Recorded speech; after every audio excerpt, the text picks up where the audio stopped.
सलीम कुत्ता म्हणजे एखाद्याच्या नावात कुत्ता वगैरे फारच दुर्मिळ, ऐकायलाही कसं तरी वाटतं. पण कुत्ता नाव आज विधानसभेत गाजलं आणि या नावानं काही जणांची तर झोपच उडवली. काही जणांना घाम फुटलाय घाम.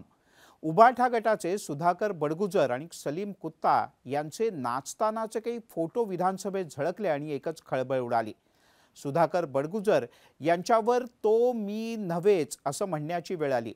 उभाटा गटाच्या बडगुजर यांना अडचणीत आणणारा आणि नावात कुत्ता असं विशेषण असलेला हा सलीम कुत्ता आहे तरी कोण आणि दाऊद इब्राहिमचं कनेक्शन नेमकं काय आहे, जाणून घेऊयात याच विषयी.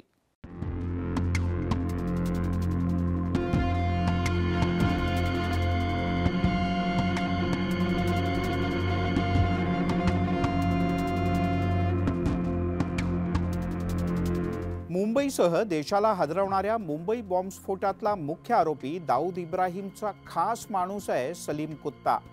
सलीम मूळचा उत्तर प्रदेशातल्या नाजिबाबाद जवळच्या कलहेडी या गावचा. त्याचं खरं नाव आहे सलीम शेख. 15 वर्षांचा असताना तो पहिल्यांदा माशांच्या व्यवसायाच्यामुळे वडिलांच्या सोबत मुंबईला आला आणि पुढे त्याचा संपर्क गुन्हेगारी टोळ्यांशी आला. अनेकांनी त्याला राग अनावर झाल्यानंतर कुत्त्यासारखं अस्वस्थ होताना गुरगुरताना पाहिलंय, किंवा तो खूप गतीनं बोलतो राग सुरू झाल्यावर, आणि त्यामुळेच त्याला कुत्ता असं उपनाव पडलं आणि ते कायमचं चिकटलं सुद्धा.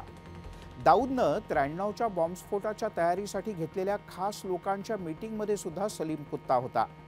तो टायगर मेमन सोबत काम करायचा. AK-47 आणि इतर हत्यारं पुरवण्याची त्याच्याकडे जबाबदारी होती. मुंबईत झालेल्या साखळी बॉम्बस्फोटांमध्ये 257 लोकांचा बळी गेला तर 1400 पेक्षा जास्त लोक जखमी झाले. मुंबईतल्या JJ रुग्णालयात 12 जुलै 1992 रोजी झालेल्या अंधाधुंद गोळीबारात सुद्धा कादरी सोबत सलीम कुत्ताचा हात होता. गवळी टोळीच्या शैलेश हळदणकरच्या हत्येसाठी सुद्धा त्यानं गोळीबार केला होता. मुंबईच्या बॉम्बस्फोटानंतर गुजरात पोलिसांना सुद्धा सलीम कुत्ता हवा होता. शेवटी बऱ्याच शोधानंतर त्यांनी त्याला अटकही केली. सलीमच्या मेहुण्याच्या घरातून AK-47 रायफल आणि काहीशे काडतुसं हस्तगत करण्यात आली होती.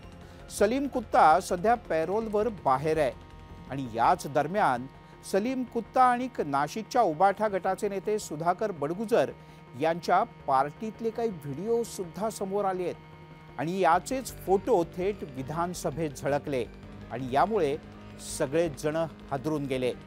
आता राज्य विधानसभेत राज्याचे गृहमंत्री देवेंद्र फडणवीस यांनी या सगळ्या प्रकरणाची तातडीनं SIT चौकशी करण्याचे आदेश दिले आहेत. या सगळ्या प्रकारातून पुढे समोर काय येतं हे पाहणं अत्यंत महत्त्वाचं आहे. हा व्हिडिओ तुम्हाला कसा वाटला? तुम्हाला कोणत्या विषयांवरचे व्हिडिओ बघायला आवडतील? आम्हाला जरूर कळवा.